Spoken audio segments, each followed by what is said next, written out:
पुनित पावन शिव महापुराण की कथा को लेकर आए।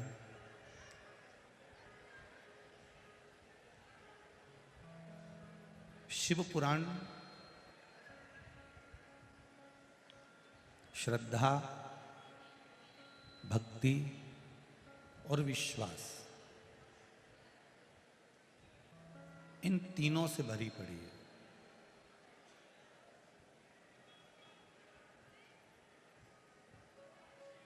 इसलिए तुलसीदास जी ने भी शिव महापुराण को शंकर भगवान को विश्वास कहा है। इसमें श्रद्धा भी है, इसमें विश्वास भी है और इसमें भक्ति भी है। आवाज ठीक नहीं आ रही है। श्रद्धा भी है, विश्वास भी है और भक्ति भी है।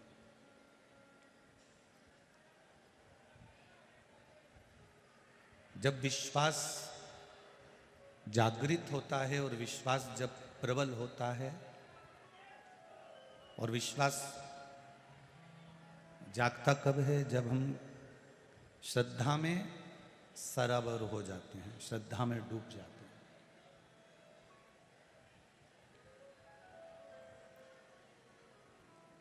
फिर हमारा विश्वास जागृत हो जाता है। विश्वास, आवाज फुल नहीं रही है, बेस थोड़ा कम करके। विश्वास जागृत हो जाता है और जब श्रद्धा परिपूर्ण हो गई, विश्वास भी जागृत हो गया, तब भक्ति अपने आप बढ़ती चली गई।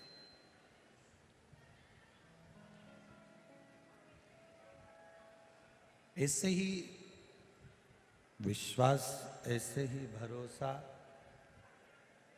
ऐसे ही दृढ़ता नहीं बनती है। शिव महापुराण की कथा कहती है, हम शंकर भगवान पर जब जल समर्पित करें, जब हम शिव जी को एक चावल का दाना समर्पित करें, जब हम भगवान शंकर को एक बेलपत्र समर्पित करें, जब हम भगवान शंकर को शीश नवाएं, तो उसमें हमारे विश्वास की पूर्णता होना चाहिए।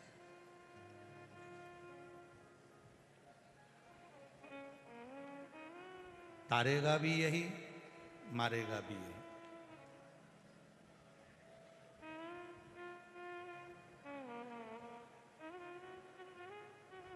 जिस चूड़ी को आप हाथ में पहनते हो, सबके हाथ में देखना तो सबके हाथ में अलग अलग तरह की चूड़ी मिलती है। जिस पायल को आप पहनते हो, सबके पाँव में देखना अलग अलग तरह की पायल मिलती है। जिस मंगलसूत्र को आप पहनते हो, सबके गले में देखना अलग अलग तरह का मंगलसूत्र मिलेगा। नाक की लौंग, सबकी नाक में देखना अलग अलग तरह की मिलेगी। कान का कुंडल, सबके कानों में अलग अलग तरह का मिलेगा। बिंदी, सबके माथे पर अलग अलग तरह की मिलेगी। बिंदी की कीमत ऊंची नीची हो जाती है, चूड़ी की कीमत ऊंची नीची हो जाती है, पायल 1000, 500, 2000 कीमत ऊंची नीची हो जाती है, कान के कुंडल की कीमत ऊंची नीची हो जाती है। केवल एक मांग का जो सिंदूर होता है वो एक जैसा रहता है और उसकी कीमत ऊंची नीची नहीं होती।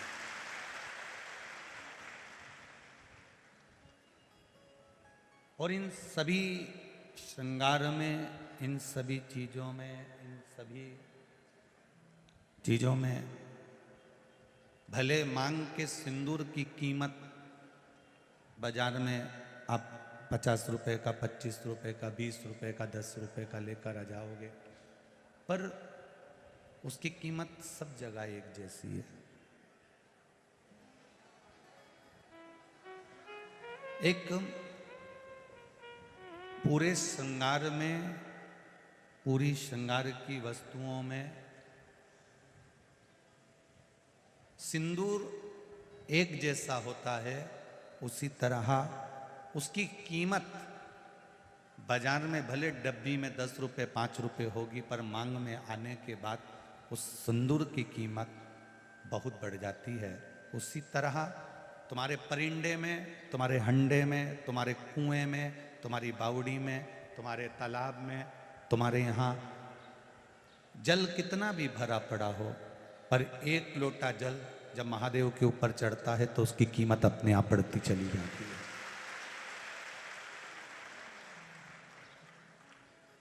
उसकी कीमत अपने आप बढ़ती है। ये चल रहे हैं, ये चल आके सुनिए आशीष जरा। उसकी कीमत अपने आप बढ़ती चली जाती है। अब चूड़ी अलग हो सकती है, मंगलसूत्र अलग हो सकता है, पायल अलग हो सकती है, सब कीमत सबकी अलग अलग हो सकती है, पर जो मांग का सिंदूर है उसकी कीमत एक जैसी होगी, पर डब्बी में उसकी कीमत भले 10 रुपये 5 रुपये 50 रुपये 25 रुपये 30 रुपये 40 रुपये हो।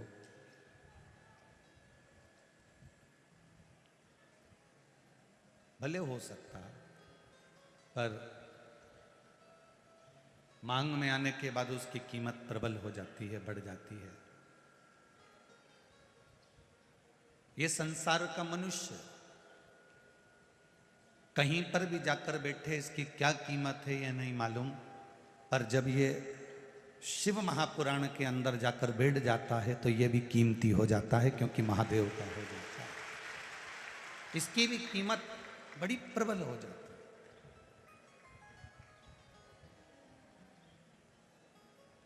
कोई साधारण कीमत वाले नहीं हो आप। भगवान के चरणों में पहुंचने के बाद जो कीमत बढ़ती है, उस कीमत का अंदाज आपको नहीं हो सकता।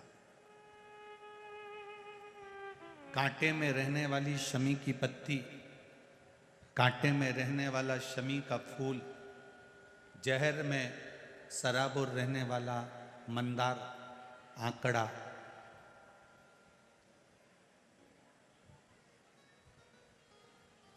जहर में परिपूर्ण होने वाला कनेर,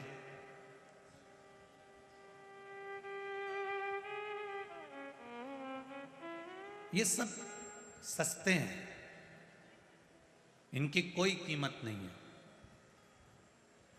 इनको ले जाकर आप किसी को दोगे तो वो उठा के बाद में बाहर फेंक देगा, उसकी कोई कीमत नहीं है। पर वही मंदार,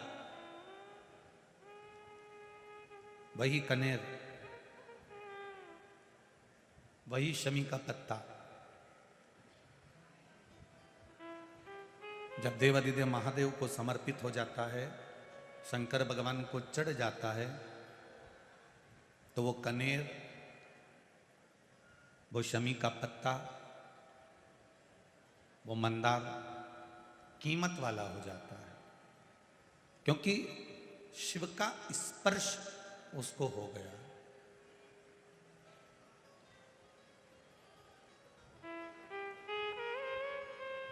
एक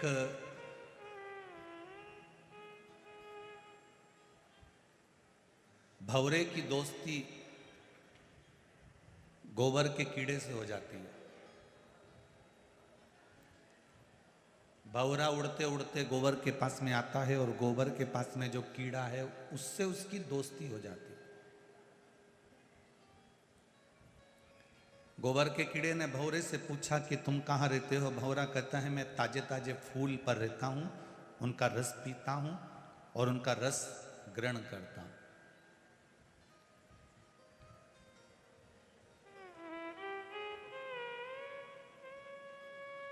मेरा मन पड़ता है जहां उड़कर चले जाता हूं और अपनी जिंदगी मस्त जीता हूं।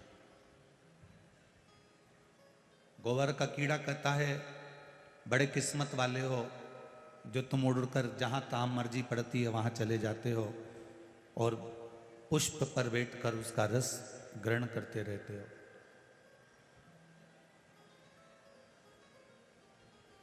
भंवरे ने कहा गोबर के कीड़े से, फिर कर दिया कुछ। भंवरे ने गोबर के कीड़े से कहा कि चलो तुम मेरे साथ, मैं भी तुमको फूलों की सैर करा कर लेकर आता हूं, सारे फूलों के पास लेकर चलता हूं, चलो। भंवरे ने गोबर के कीड़े को लिया, फूल पर ले जाकर बिठा दिया। फूल पर गोबर का कीड़ा जब बैठा तो फूल दिन में खिला हुआ था, रात्रि को बंद होने लगा तो गोबर का कीड़ा घबरा गया। भंवरा तो चले गया, गोबर का कीड़ा फूल के अंदर बंद हो गया। बहुत गुस्सा आया उस कीड़े को, ऐसी दोस्ती किस काम की? भंवरा तो चले गया और मेरे को फूल के अंदर बंद कर कर पटक दिया।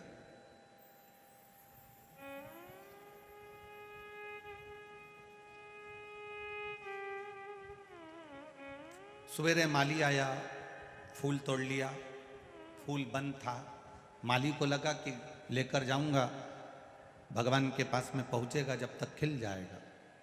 फूल लेकर गया, माली ने बाजार में रखा। एक पंडित जी ने भगवान को चढ़ाने के लिए वो फूल खरीद लिया। फूल पंडित जी के हाथ में पहुंचा, पंडित जी के हाथ से वो फूल भगवान के चरणों में पहुंचा। गोबर का कीड़ा उसी फूल में है, भगवान के चरणों में पहुंच गया। सवेरे फूल चढ़ा, शाम को पंडित जी ने वापिस निर्माल्य में उसको उतारा, गंगा जी में विसर्जन कर दिया।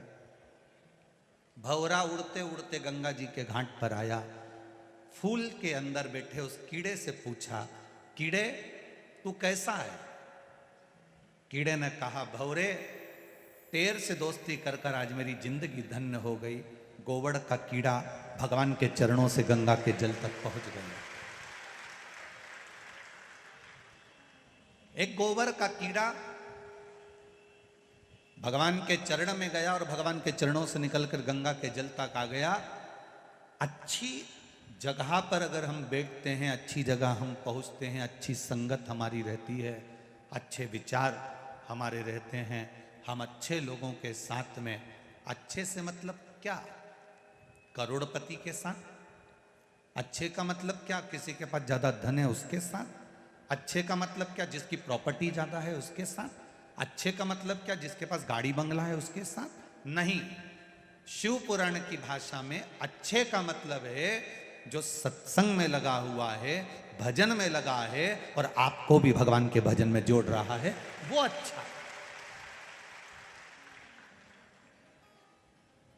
जो दिन भर ज्ञान की बातें करे, दिन भर बहुत बहुत बड़ी बातें करे और मालूम पड़े रात्रि को मदिरा की दुकान पर मिले, वैश्यावृत्ति में मिले, जुए में मिले, मांसाहार में मिले, उसको बड़प्पन नहीं कहते। एक स्त्री का, एक नारी का बड़प्पन जो होता है वो उसके श्रृंगार से और उसके परिधान से, उसके वस्त्र से होता है।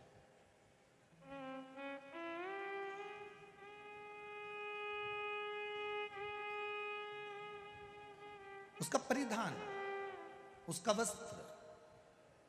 मेरे मालवा की माताएं लुगड़ा पहनती हैं, लहंगा पहनती हैं।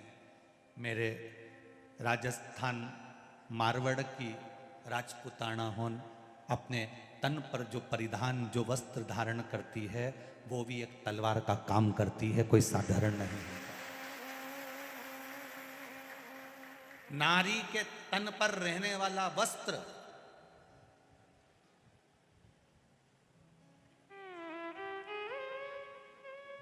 वो साधारण सा नहीं है।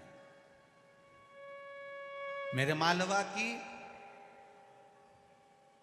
छत्तीसगढ़ चले जाओ, राजस्थान चले जाओ, महाराष्ट्र चले जाओ, गुजरात चले जाओ, आप वहां का जो पुराना पहनावा है, हम आज के पहनावे की बात नहीं कर रहे हैं। हमारे मालवा में आप कभी आए और मालवा का पहनावा देखें, 36 कली का लहंगा है, साधारण वस्त्र, मेरी माताएं पूरा तन ढका हुआ, कोई बुजुर्ग आया इतना घूंघट ले लिया, कोई सामने खड़ा है मर्यादा के अनुसार सिर पे पल्लू लेकर भी बात कर रही है तो उधर नहीं देख रही कि कौन बैठा है। ये राजपूताना चाहे मालवा के हों चाहे जगह के हों, इनका जो परिधान है, इनका जो वस्त्र है, ये भी किसी तलवार के बराबर नहीं कि किसी की निगाह उठकर देख ले।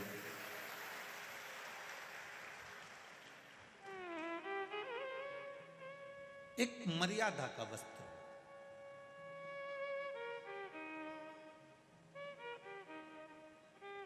अच्छी संगत में रहो,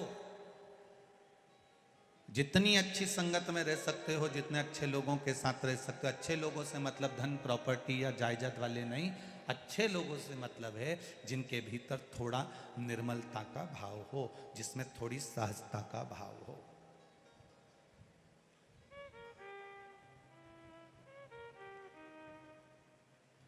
और राजवीर बना के जीजा साहब से हमारी जब बात हो रही थी तो वो कह रहे थे, गुरुजी हमारे पिताजी शिव महापुराण के बड़े भगत हैं। तो कहाँ बैठे हैं जीजा सर? कहाँ जरा खड़े हो। साधुवाद आपको, बहुत बहुत साधुवाद। कह रहे थे हमारे पिताजी शिव पुराण के बड़े भगत हैं गुरुजी, शंकर की कथा के बड़े रसिक हैं। अच्छे औहदे पर रहना, अच्छे पद पर रहना और उस पद पर रहने के साथ में भगवान की भक्ति में डूबे रहना, तो समझ लेना कि आपके पूर्वजों के संस्कार आपसे दूर नहीं। आपके पूर्वजों के संस्कार आपसे दूर नहीं है। आपके संस्कार बड़े प्रबल, सहज नहीं है ये संस्कार।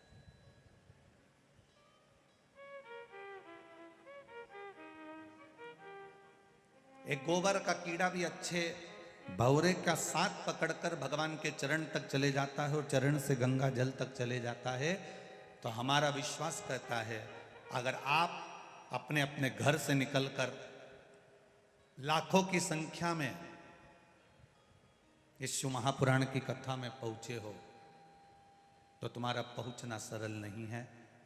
कहीं ना कहीं इस शिव महापुराण की संगत, शंकर का अनुमोदन, शिव तत्व, भगवान का भजन, कीर्तन, स्मरण आपको भी कैलाश धाम तक खींच कर ले जा सकता है। आपका विश्वास।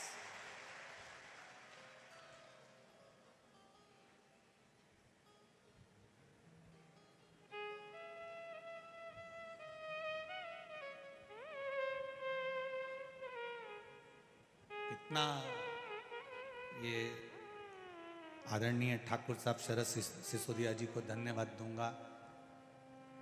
दुनिया के लोग शहरों में जाकर कथाओं का क्रम करते हैं। आप भी चाहते तो इंदौर में कर सकते थे, आप भी चाहते बदनावर या महू में या छोटा नागदा आदि जगह पर कर सकते थे, परंतु ये कोटेश्वर बाबा की पावन धरा पर कराकर आपने ये कोटेश्वर बाबा की पुण्यमय धरा को पूरे विश्व में प्रसिद्ध कर दिया, जन जन तक पहुंचा दिया।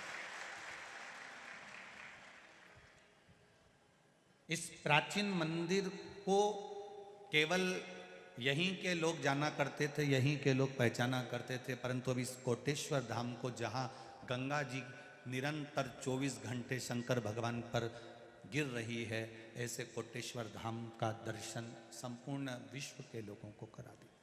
संपूर्ण विश्व एक सुख है और हो।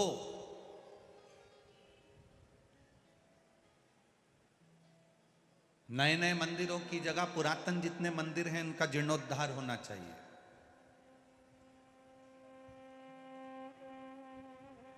पुरातन मंदिरों की देखरेख होना चाहिए। पुरातन मंदिरों में भक्तों का जमावड़ा बढ़ना चाहिए। बड़ी प्रसन्नता का विषय है, पहले के लोग 31 मनाने के लिए, नया साल मनाने के लिए बड़े बड़ी सिटियों में जाते थे। इंदौर, उज्जैन, इंदौर, कहीं गोवा, कहीं कहीं, ना जाने कहाँ कहाँ जाते थे, होटलों में जाते थे, डिस्को करते, पार्टी मनाते, मदिरा का पान करते, मांसाहार करते।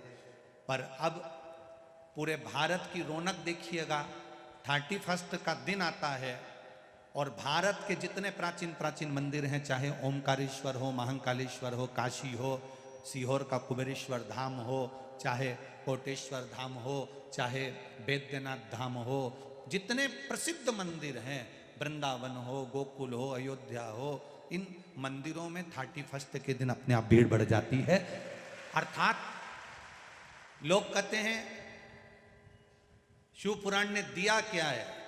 हमारा विश्वास कहता है कि शिव पुराण ने सनातन धर्म को जगाया है और जगाने के साथ मंदिर तक पहुंचाने का कर्म इस शिव पुराण ने किया। आज शिव पुराण ने करा क्या? सनातन धर्म को जगाने के बाद में इस शिव महापुराण ने सनातन धर्म के एक एक बच्चे को मंदिर तक पहुंचाया। तब तो ये 450 बीघा जमीन के अंदर पार्किंग, भोजनशाला आदि का जो क्रम हो रहा है, ये कोई साधारण नहीं हो सकता। 450 बीघा जमीन के अंदर बैठकर आप कथा का रसतत्व ग्रहण कर रहे हो, ये कोई साधारण बात नहीं। क्या दिया शिव पुराण ने? सनातन धर्म को जगाया, आपके भीतर विश्वास प्रकट करा, आपके भीतर भरोसा प्रकट करा।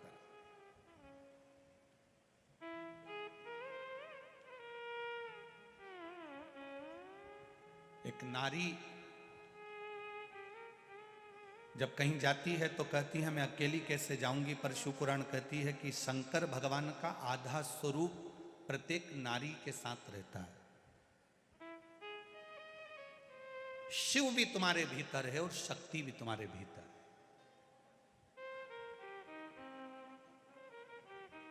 केवल एक नारी के अंदर शिव तत्व है तो एक पुरुष के अंदर भी शक्ति का तत्व, भवानी का तत्व विराजमान होता है।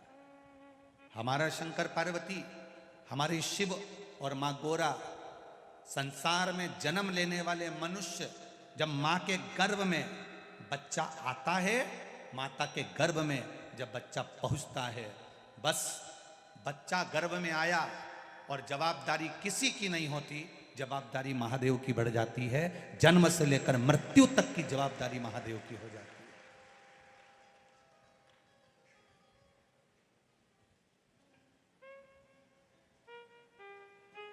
इस व्यासपीठ में देखा है कई बार, कोई बच्चा गर्भ में अटक गया, कोई बच्चा गर्भ में नाल में फंस गया, कोई कहता है कि इसकी नाक नहीं आई, कोई कहता है कि इसका चेहरा नहीं आया, कोई कहता है इसकी धड़कन नहीं आई, कोई लिख के भेज। ये पत्र कोई साधारण, कोई लिख कर भेजता है कुछ, कोई लिख कर पत्र देखिए।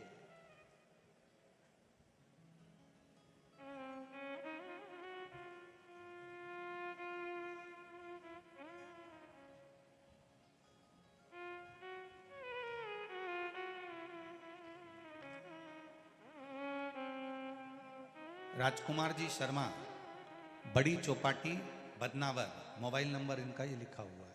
कहीं बैठे हो तो हाथ हिलाइएगा। आप ही हैं? दोनों हाथ हिला दो एक बार। गुरुदेव के, भोलेनाथ जी के चरणों में मैं क्या वर्णन करूं। मेरी पत्नी श्रीमती रेखा, पति राजकुमार शर्मा, जो कि गत 15 वर्षों से बहुत पीड़ा में थी, ना चल पाती थी, ना बैठ पाती थी। हमने बहुत सारे डॉक्टरों को दिखाया, ऑपरेशन भी करवाया, परंतु उसका कोई असर नहीं हुआ। बड़ोदरा गए, डॉक्टरों ने फिर ऑपरेशन का बोल दिया, हमने फिर दिखाया।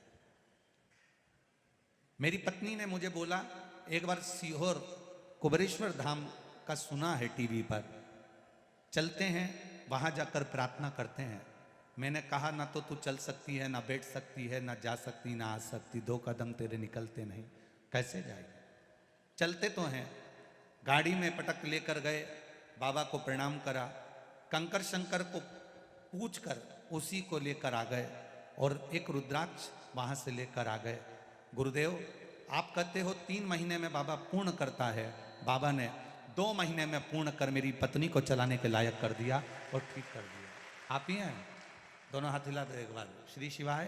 अब ठीक है, पूरी तरह से चल सकती हैं, बैठ सकती हैं। हर हर महादेव। बैठिए। ये उसकी कृपा के बिना नहीं हो सकता।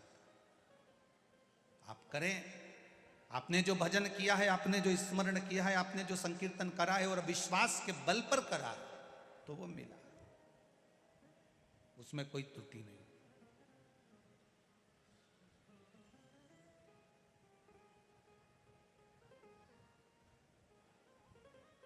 अंत समय प्रभु आना पड़ेगा, वचन दिया तो निभाना पड़ेगा।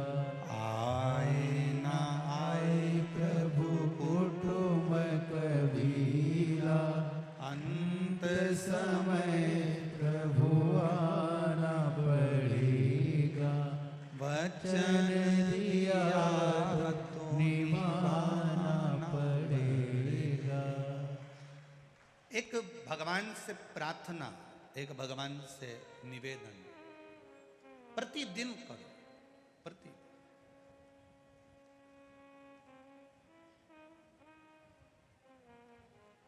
आप जब भगवान से प्रार्थना करेंगे, निवेदन करेंगे, तो वो अवश्य स्वीकार करेगा, सुनेगा।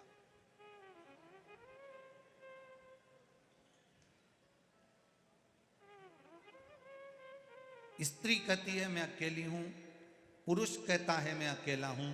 शिव महापुराण की कथा कहती है पृथ्वी पर अगर जन्म ले रहे हो तो तुम मरते समय तक भी अकेले नहीं हो, तुम्हारे साथ में देवाधिदेव महादेव विराजमान। गर्भ में आए, माता के गर्भ में पहुंचे, उस दिन से महादेव तुम्हारे साथ में हो गए।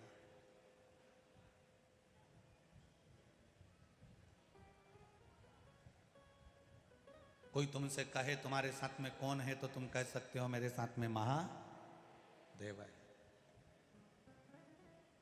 तुम्हारे साथ कौन है? बोलो जम के बोलो, महादेव है। बोल बम का नारा है, उसके सहारे जी रही हूं मैं उसके सहारे रह रहा हूं, कोई दूसरा नहीं। और किसी की सामर्थ्यता भी नहीं है कि कोई तुम्हारा साथ दे दे। कितने भी करोड़पति तुम्हारे रिश्तेदार होंगे, तुम्हारे दुख की घड़ी में अगर 5 लाख रुपए दे दे तो गारंटी है, तुम्हारे दुख की घड़ी में दे दे तो गारंटी। करोड़पति रिश्तेदार हैं, लखपति हैं, ढेरों संपदा है उनके पास, और कभी रोते रोते चले जाना और कह देना मुझको 5 लाख रुपए की, 10 लाख रुपए की जरूरत है। अरे 10-5 लाख तो जाने दो, 50,000 भी अगर दे देना तो बहुत बड़ी बात है भाई। कर्जा हो जाता है, माथे पर कर्जा चढ़ जाता है। रिश्तेदार ऐसा नहीं, भगवान सबको परखने का मौका देता है। आपके रिश्तेदारों में एक रिश्तेदार भगवान ऐसा बनाता है जिसके पास में बहुत पैसा होता है। भगवान सबको परखने का मौका देता है। उसके पास भी जाकर कहना साहब कर्जा हो गया है, मैं तुम्हें बाद में दे दूंगा, तुम मुझे 5 लाख रुपए दे दो, 2 लाख दे दो, 50,000 दे दो, मुझे इतना दे दो, मेरा ये काम कर दो। कोई भी कितना भी करोड़पति होगा, मुश्किल। अब तुमने उससे जाकर कहा, तुमने दूसरे से जाकर निवेदन करा, फिर तुमने तीसरे से जाकर निवेदन करा, फिर तुमने चौथे से जाकर निवेदन करा। इतने लोगों के पास जा जाकर समय बर्बाद करा। एक बार जिसने चोर को कुबेर बनाया था उस महादेव के पास जाकर बैठ जाती तो तुझे हाथ जोड़ने की कहीं जरूरत ही नहीं पड़ती, तुझे किसी को कहने की जरूरत ही नहीं पड़ती। तू एक बार उसके सम्मुख में पहुंचती तो तू एक बार उसके सामने पहुंचता, फिर आपको जरूरत नहीं पड़ती।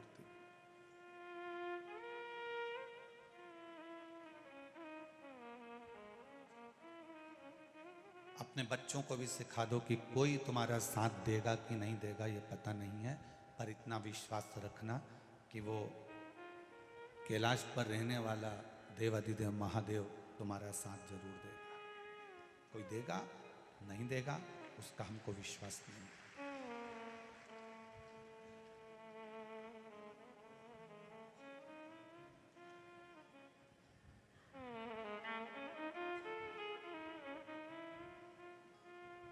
तूफान आता है, बड़ी बड़ी कश्तियों को डुबो देता है। तूफान आता है, बड़ी बड़ी कश्तियों को डुबो देता है, और जब व्यक्ति के भीतर अहंकार आता है तो बड़ी बड़ी हस्तियों को डुबो देता है। अहंकार यदि थोड़ा सा भी आ गया, अभिमान अगर थोड़ा सा भी आ गया, आपकी समर्पण की भावना अगर समाप्त हो गई, आप किसी के प्रति समर्पित भाव से मिल भी नहीं पा रहे हो, तो फिर ये जीवन आपका बेकार, जीवन व्यर्थ।